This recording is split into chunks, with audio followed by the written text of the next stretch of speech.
دوستو ذرا اس چارٹ کو غور سے دیکھیں، یہ ہمیں بتا رہا ہے کہ دنیا میں کون سے مذاہب کے ماننے والے ہر سال اسلام قبول کرتے ہیں، جن میں سب سے زیادہ تعداد عیسائیوں کی ہے۔ یہ زیادہ تر ترقی یافتہ ممالک جیسے امریکہ، برطانیہ، فرانس اور جرمنی میں موجود ہیں۔ ان کی تعداد ہر سال تقریباً 60 سے 70% کے قریب ہوتی ہے۔ اس کے بعد دوسرے نمبر پر دہریے یعنی کسی بھی مذہب کو نہ ماننے والے آتے ہیں، جن کی تعداد تقریباً 10 سے 15% ہے۔ اس کے بعد جنوبی ایشیا میں بدھ مت کے ماننے والے تقریباً 2 سے 5% ہیں، اور آخر میں سب سے کم یعنی 1% سے بھی کم یہودی ہیں، جنہیں ہم نایاب ترین قرار دے سکتے ہیں۔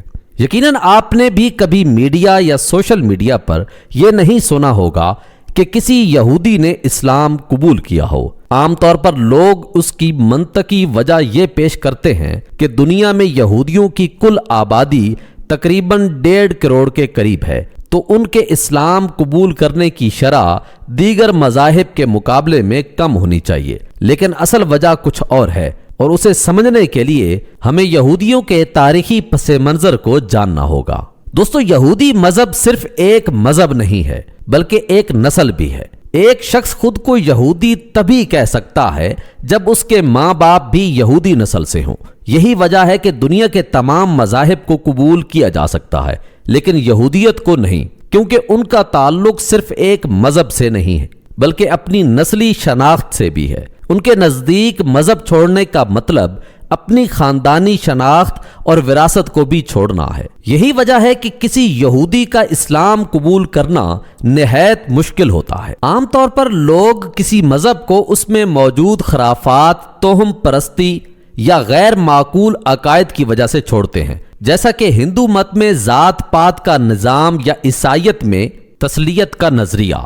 لیکن یہودیت میں ایسی کوئی چیز نہیں جو ان کے ماننے والوں کو اسلام کی طرف مائل کرے، کیونکہ یہ مذہب اپنے ماننے والوں کو دنیا میں سب سے برتر اور خدا کے منتخب کردہ افراد کے طور پر پیش کرتا ہے۔ یہودیوں کا تاریخی پس منظر اور اسلام قبول نہ کرنے کی وجوہات۔ دوستو یہودی قوم پر تاریخ میں کئی بار ظلم ہوا ہے، چاہے وہ یروشلم کی تباہی ہو، مختلف جنگیں ہوں، یا پھر جرمنی میں ان کی نسل کشی۔ ان حالات کے باعث انہوں نے ایک مضبوط خاندانی نظام بنا لیا، اور آج بھی دنیا بھر کے یہودی اسرائیل میں اکٹھے ہو چکے ہیں۔ اسرائیل ہر یہودی کو شہریت دینے کی پیشکش کرتا ہے، جس کا مطلب یہ ہے کہ اگر کوئی یہودی اسلام قبول کرے گا تو نہ صرف اپنا مذہب بلکہ اپنا خاندان، اپنی قوم اور اپنی شناخت سب کچھ کھو دے گا۔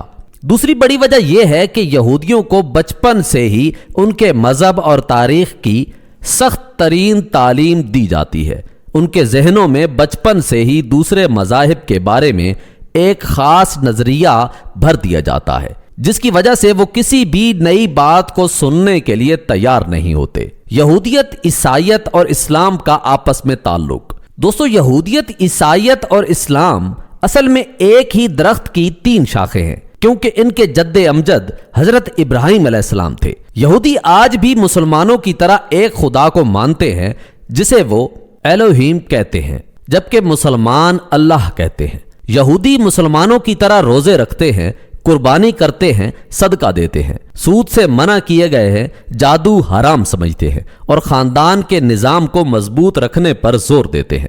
ان کے عقائد اسلام سے بہت ملتے جلتے ہیں، لیکن فرق یہ ہے کہ یہ اپنی مذہبی تعلیمات کی غلط تشریحات پر یقین رکھتے ہیں۔ یہودیوں کا محمد صلی اللہ علیہ وآلہ وسلم کی نبوت سے انکار۔ جب نبی اکرم صلی اللہ علیہ وآلہ وسلم نے نبوت کا اعلان کیا تو مدینہ کے یہودی قبائل کو معلوم تھا کہ آپ وہی آخری نبی ہیں جن کا وہ انتظار کر رہے تھے۔ قرآن میں سورہ بقرہ کی آیت نمبر 146 میں اللہ تعالیٰ فرماتے ہیں کہ جنہیں ہم نے کتاب دی وہ محمد صلی اللہ علیہ وآلہ وسلم کو ایسے پہچانتے ہیں جیسے اپنے بیٹوں کو پہچانتے ہیں۔ لیکن یہودی علماء نے آپ کو نبی ماننے سے انکار کر دیا، کیونکہ اس کا مطلب تھا انہیں اپنا مذہبی اور سماجی رتبہ چھوڑنا پڑے گا۔ یہی وجہ تھی کہ یہودیوں کے علماء نے اپنے پیروکاروں کو محمد صلی اللہ علیہ وآلہ وسلم کی نبوت کو جھٹلانے کے لیے یہ دلیل دی کہ ہمارا مسیحا تو حضرت ابراہیم علیہ السلام کی نسل سے، حضرت اسحاق علیہ السلام کی اولاد میں سے آئے گا، جبکہ محمد صلی اللہ علیہ وآلہ وسلم تو حضرت اسماعیل علیہ السلام کی نسل سے ہیں۔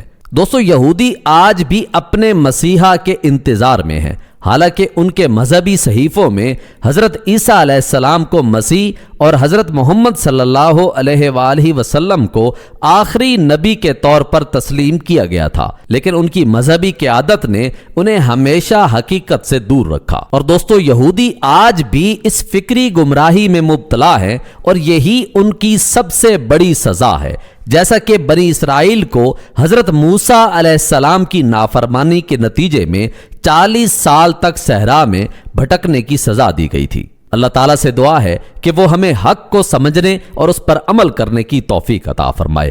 آمین ثم آمین۔